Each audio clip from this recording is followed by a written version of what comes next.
Video में हम gate 2019 में पूछा गया ये वाला क्वेश्चन सॉल्व करेंगे। बहुत ही इंटरेस्टिंग क्वेश्चन है ये, इसका हमें आउटपुट बताना है, ठीक है ना। तो अब ये जो है यहाँ पे सबसे पहले फंक्शन दे रखा है आर नाम का, जिसमें ये 2 लाइन्स हैं और ये है हमारा मेन फंक्शन। तो हम मेन फंक्शन से स्टार्टिंग करते हैं। यहाँ पे ध्यान देना कि हमने इस आर के अंदर ये जो नम डिक्लेयर किया है वो स्टैटिक है। और मैंने आपको स्टोरेज क्लासेस अच्छी तरह से बता दी हैं कि स्टैटिक क्या होती है, ग्लोबल लोकल क्या होती हैं, ठीक है। तो अब आपको ये पता ही होगा कि इसको कहाँ पर मेमोरी एलोकेट होने वाली। तो पहले हम चलो यहाँ से स्टार्ट करते हैं मेन फंक्शन से, ओके। फोर लूप है। अब देखो फोर लूप का सिंटैक्स क्या होता है। फोर लूप का सिंटैक्स कुछ ऐसा आता है, पहले आती है इनिशियलाइजेशन, उसके बाद होती है कंडीशन चेकिंग और उसके बाद होता है इटरेशन। ये आपको पता ही है।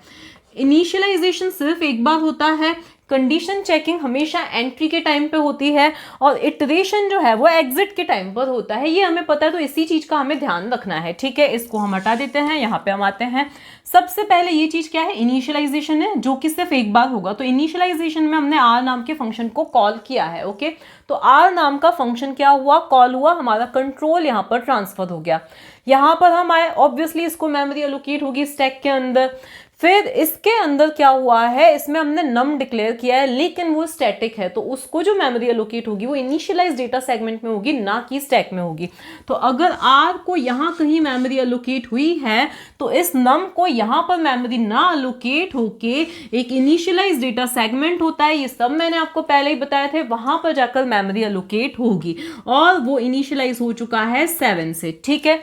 इसके बाद में हमने क्या रिटर्न किया है, नम माइनस माइनस। तो यहाँ ध्यान देना, ये क्या है, पोस्ट इंक्रीमेंट है, मतलब पहले ओल्ड वैल्यू को यूज किया जाएगा, उसके बाद वैल्यू को डिक्रीमेंट किया जाएगा। तो रिटर्न क्या होगा, नम की जो करंट वैल्यू है 7 क्या होगा, रिटर्न होगा और उसके बाद नम की वैल्यू डिक्रीमेंट होगी। तो हमारे पास क्या आया है, हमने यहां से कॉल किया था, यहां पर आया है 7 आया है, ठीक है। तो हमारे इनिशियलाइजेशन पार्ट में क्या आ चुका है, 7 रिजल्ट आ चुका है। क्या यहाँ एरर आएगी, बिल्कुल नहीं आएगी, हमने फोर लूप के वेरिएशंस भी देखे थे।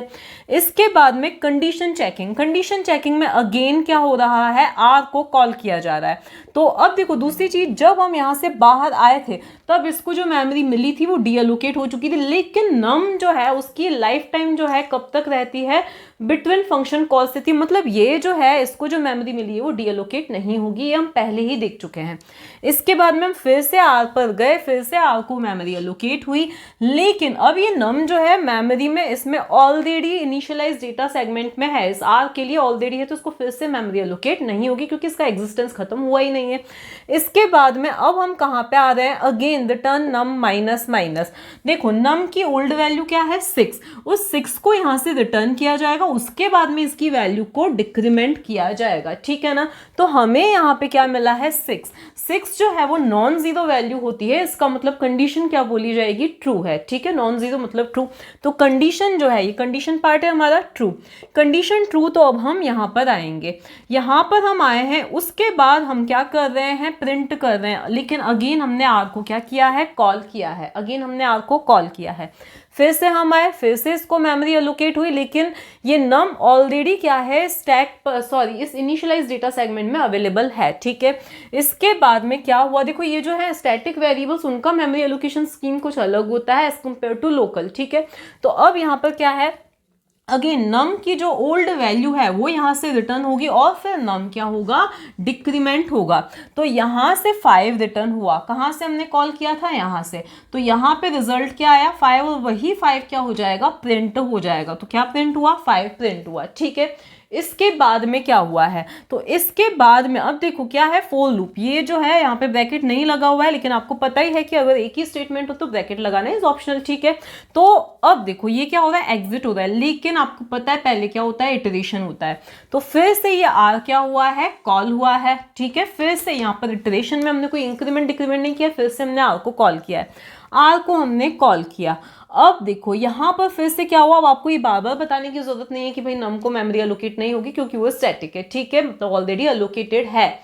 अब यहाँ पर फिर क्या हुआ है, num की ओल्ड वैल्यू रिटर्न की जाएगी और फिर उसको डिक्रीमेंट किया जाएगा। क्या किया जाएगा, डिक्रीमेंट किया जाएगा। तो यहाँ से रिजल्ट क्या आया है, 4 आया है। कहाँ से हमने कॉल किया था, अभी यहाँ से कॉल किया है, तो इसका रिजल्ट क्या आया है, 4 आया है। अब आपको पता है इटरेशन के बाद क्या होता है, फिर से कंडीशन चेकिंग होती है और फिर हम अंदर आते हैं। तो अब हमारी क्या होगी, कंडीशन चेकिंग होगी। तो अब वापस हम कहाँ आएंगे, यहाँ पर आएंगे। फिर से हमने आर को क्या किया है, कॉल किया है। क्या किया है, कॉल किया है। फिर से हम यहाँ पर आए। अब नम की ओल्ड वैल्यू रिटर्न की जाएगी और फिर नम को क्या किया जाएगा, डिक्रीमेंट किया जाएगा। नम क्या हो गया, डिक्रीमेंट हो गया और ये 3 यहाँ से रिटर्न हुआ। तो यहाँ पर रिजल्ट क्या आया, 3 नॉन जीरो है, मतलब कंडीशन क्या हो चुकी है, ट्रू हो चुकी है। कंडीशन ट्रू है, इसका मतलब अब हम यहाँ पर आएंगे। यहाँ पे फिर से हमने क्या किया है, आर को कॉल किया है। तो आर को जब हमने कॉल किया, अब यहाँ ध्यान से देखना, तो हम यहाँ पर गए। यहाँ से फिर से नम की ओल्ड वैल्यू रिटर्न की जाएगी और फिर उसको डिक्रीमेंट किया जाएगा। ठीक है, तो अब ये 2 यहाँ से रिटर्न हुआ और 2 ही क्या हुआ, प्रिंट हुआ। ठीक है, इसके बाद में क्या हो रहा है, यहाँ से एग्जिट हो रहा है, तो फिर से क्या होगा, इटरेशन होगा। इटरेशन में फिर हमने आर को कॉल किया है, तो फिर जब हमने आर को कॉल किया, हम यहाँ गए। फिर से नम की ओल्ड वैल्यू रिटर्न की जाएगी। ठीक है, नम की, देखो ध्यान देना, नम की ओल्ड वैल्यू रिटर्न की जाएगी, मतलब यहाँ पर क्या आएगा, 1 आएगा और उसके बाद में क्या किया जाएगा, नम को डिक्रीमेंट किया जाएगा। तो यहाँ तक का रिजल्ट हमें 1 मिला था और नम डिक्रीमेंट होके 0 हो चुका था। फिर क्या होता है, आपको पता है कंडीशन चेकिंग होती है। तो कंडीशन जब हम चेक करेंगे, तो फिर से आर को कॉल किया।